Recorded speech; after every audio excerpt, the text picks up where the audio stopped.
Hydraa కూల్చివేతలపై Telangana high court తీవ్ర ఆగ్రహం వ్యక్తం చేసింది.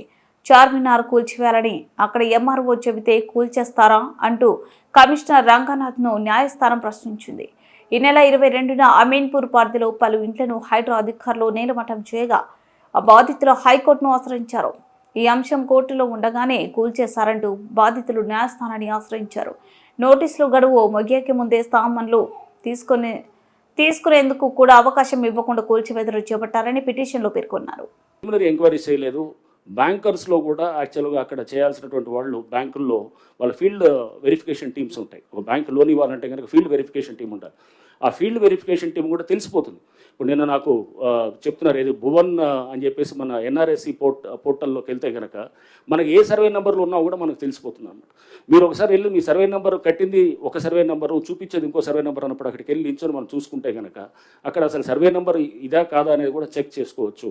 లేకపోతే మినిమం అక్కడ ఒక ఆఫీసులు 2-3 ఆఫీసులు, ఎందుకంటే అక్కడ వ్యవస్థ అక్కడ యాక్ట్ చేస్తూ వాళ్ళని సస్పెండ్ చేసి వాళ్ళ మీద యాక్షన్ చేసి పర్మిషన్స్ క్యాన్సిల్ చేసిన తర్వాత కూడా అయినా కానీ కూడా అక్కడ వాళ్ళు పర్మిషన్స్ క్యాన్సిల్ చేసిన తర్వాత పంచాయతీలు పర్మిషన్స్, ఉదాహరణకి ఇది అమీన్పూర్ చెప్పాను కదా, ఇది విల్లాస్ మేము ఏదైతే తీసామో డిమాలిష్ చేసాము, పర్మిషన్స్ క్యాన్సిల్ చేసిన తర్వాత కూడా అతను ఆగకుండా పర్మిషన్స్ క్యాన్సిల్ చేసినా కానీ కూడా ఇంకా ఏది కన్స్ట్రక్షన్ చేస్తూ పోయారు.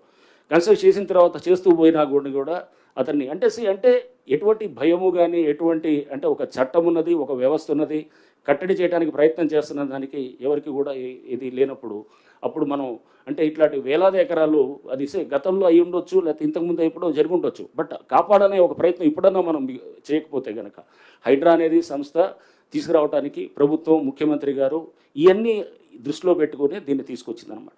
సో అందుకోసం హైడ్రా బాధితులు అని వీళ్ళని అంటే కనుక హైడ్రా బాధితులు కాదు, మనం ఒకవేళ కనుక ఇవన్నీ చేయకపోతే కనుక సైలెంట్గా ఉన్న సిటీలో ఉన్న 1 కోటి మంది పైన వాళ్ళు రేపు మనం ఇదంతా వర్షం పడితే కనుక మొత్తం మనం అంతా మునిగిపోయేది వీళ్ళు బాధితులు అవుతారు. సో వర్షాలు పడితే కనుక మునిగిపోయేది వీళ్ళు, లేకపోతే ట్రాఫిక్ రద్దీ అయితే కనుక సైలెంట్గా భరించుకుంటూ వాళ్ళు ఏది గంటలు ట్రాఫిక్లో ఉండి ఇది ఇంతేలే అనుకొని మనం అనుకుంటూ పోయేటటువంటి వీళ్ళు బాధితులు అనమాట.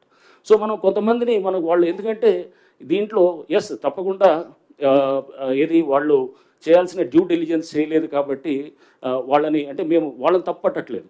అక్కడ చేసినటువంటి ఆ బిల్డరు వాళ్ళ మీద కూడా క్రిమినల్ కేసులు పెట్టడం జరుగుతుంది.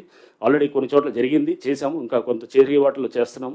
ఇన్ఫర్మేషన్ అన్నీ కూడా తీసుకొని చేస్తూ దీంట్లో దయచేసి ఇది హైడ్రా దీని మీద వ్యతిరేకత దీన్ని కూడా చూపించేటప్పుడు అది ఓన్లీ కొంతమంది వాళ్ళ వెస్టర్న్ ఇంట్రెస్ట్లు సూట్ చేయడానికి కోసం చేస్తున్నది తప్పగానే అక్కడ బలవంతునితోటి మనం ఎదుర్కోవాలన్నప్పుడు వాళ్ళు న్యాచురల్గా రకరకాల పద్ధతులు చేస్తారు.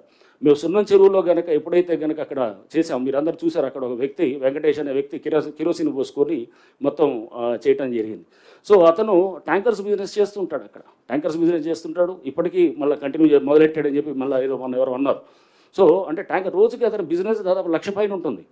సో అతను దీన్ని మేము ఎగ్జాంపుల్ చెప్తుంది ఏంటంటే ఎన్ కన్వెన్షన్ డిమాలిష్ చేసినప్పుడు ఆ పక్కనటువంటి చాలా గుడిసెలు లేకపోతే చిన్న పాకలు ఇవన్నీ ఉన్నాయి.